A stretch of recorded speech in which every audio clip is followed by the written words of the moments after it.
kami po yung nagre-restore ng mga power na nawawalan.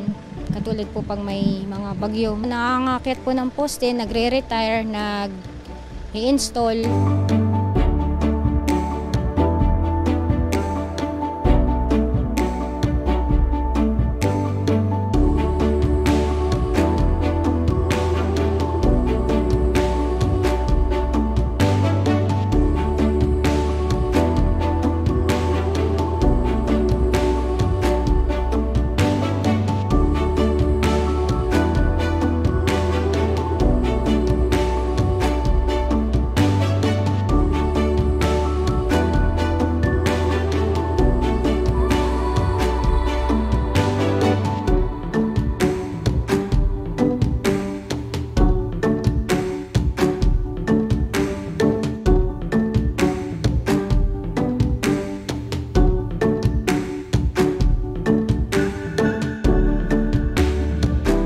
Panlalaki itong trabaho. Nung nag-training na po kami, nakita ko naman doon na pwede, kahit sino. Ako nga tsaka yung talagang determinado ka.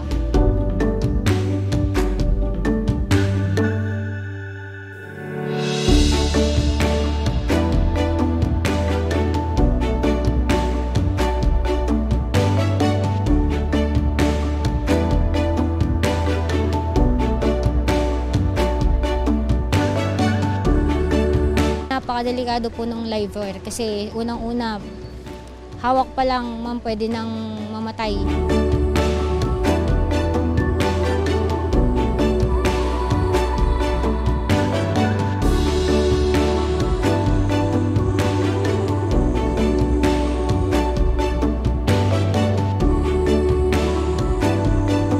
Meron pa akong narinig na ba't siya na nagtatrabaho?